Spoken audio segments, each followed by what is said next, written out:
పాద పద్మాలకు నమస్కార సాష్టాంగ ప్రణామాలు. శ్రీ సచ్చిదానంద సమర్థ సద్గురు సాయినాథ్ మహారాజుకి నమస్కార సాష్టాంగ ప్రణామాలు. శ్రీ లలితా సహస్రనామ రహస్య అద్వైతామృతాన్ని అందించిన పద్మాచక్క అమ్మకు నమస్కార సాష్టాంగ ప్రణామాలు. శ్లోకము 166. విశ్వగ్రాస విద్రుమాభ వైష్ణవి విష్ణురూపిణి అయో నిర్యోని నిలయ కూటస్థ కులరూపిణి. విశ్వగ్రాస విద్రుమాభ వైష్ణవి విష్ణురూపిణి అయో నిర్యోని నిలయ కూటస్థ కులరూపిణి. నామార్థము. విశ్వగ్రాస విశ్వమంతటిని మిరింగునది. విద్రుమాభ మంచి పడగపు వర్ణంలో ప్రకాశించేది. వైష్ణవి విష్ణు శక్తి. విష్ణురూపిణి విష్ణు స్వరూపం కలది. అయోని యోని ద్వారాగా జన్మించనిది. యోని నిలయ ఉత్పత్తి స్థానమునకు నిలయమైనది. కూటస్థ కూటమునందు ఉన్నది. కులరూపిణి కులరూపంలో ఉన్నది తల్లి. శ్లోకార్థము. అమ్మా, నీవు ప్రళయమునందు ఈ విశ్వమును సైతం మృంగివేస్తావు తల్లి. పగడపు ఛాయతో ప్రకాశించు నీవు వైష్ణవీ రూపం ధరించిన విష్ణువువి. అయోనిజయైన నీవు సమస్త సృష్టికి మూల కారణమ శక్తివైన కుండలిని రూపిణివి తల్లి. అద్వైతార్థము. విశ్వగ్రాస ప్రళయకాలమందు విశ్వమును తనలోకి గ్రహించే విశ్వశక్తిని విశ్వగ్రాస అన్నారు. ప్రళయకాలమందు ఎవరెవరి కర్మలు ఎలా ఉన్నా వాటిని అలానే కరిగించకుండా భస్మం చేయకుండా అలానే లయమునర్చుతుంది. విశ్వశక్తి తిరిగి పునఃసృష్టి ప్రారంభమైనప్పుడు ఆయా కర్మల భారంలో ఆయా జీవులు తిరిగి ఆవిర్భవించేందుకు వీలుగా విశ్వశక్తి ప్రళయకాలమున బ్రహ్మాండమునంతటిని ఎలా ఉన్న దానిని అలాగే లయం చేస్తుందని విశ్వగ్రాస అనే నామానికి నామార్థము.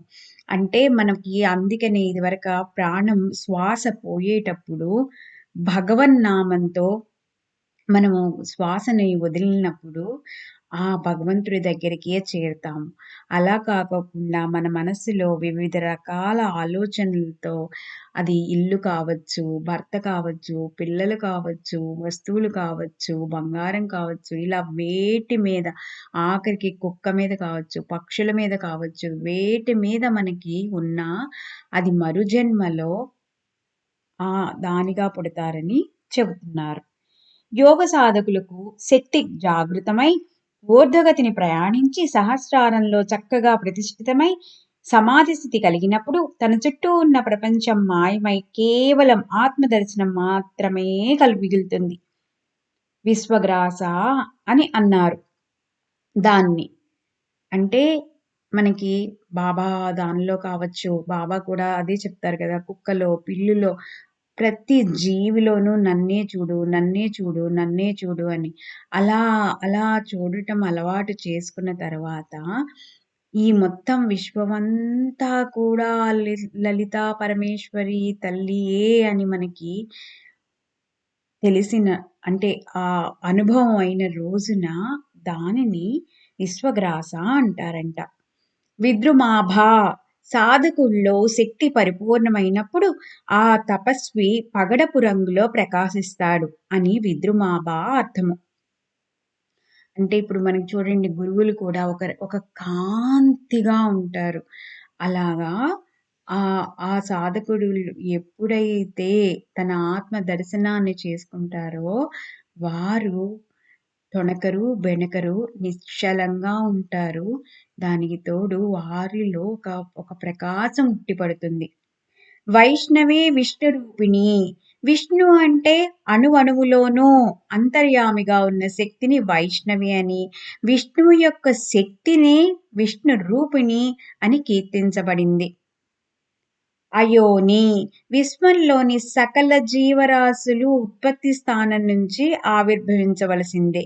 విశ్వరచన చేసే ఆదిశక్తి మాత్రం ఉత్పత్తి స్థానం నుంచి ఆవిర్భవించలేదు కనుక అయోనిగా కీర్తించారు. మనకందరికీ తెలిసిందే. మనము మాతృగర్భం నుంచి ఆ యోని ద్వారం గుండా మనమందరము వస్తాము. కానీ ఆ ఆ తల్లి, ఆ పరమేశ్వరి తల్లి, ఆ శుద్ధ చైతన్యము ఇంకా ఆవిడికి యోని అంటే ఈ తల్లి గర్భంలో నుంచి రావాల్సిన అవసరమే లేదు.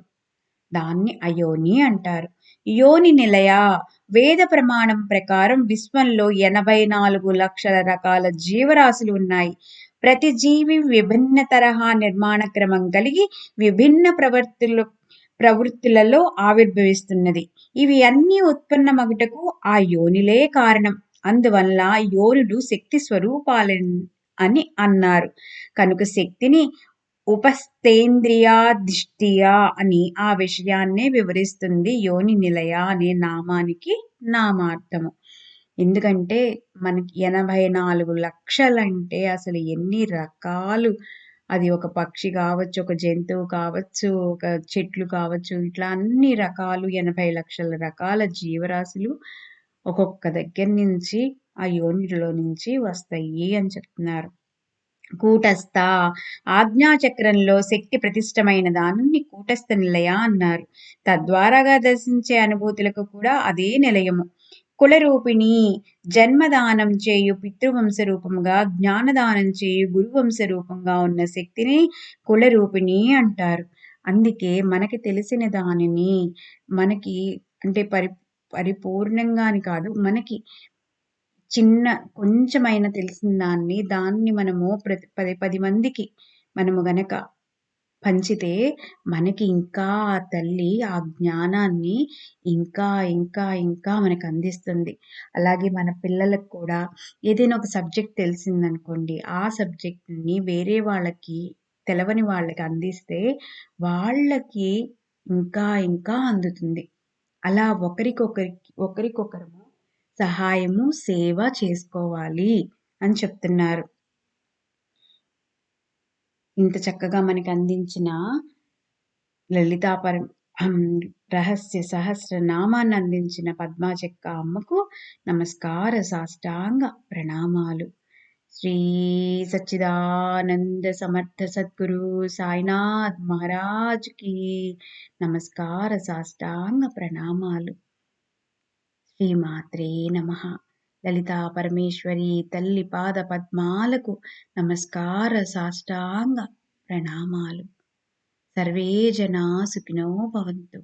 లోకా సమస్తా సుఖినో భవంతు. స్వస్తి.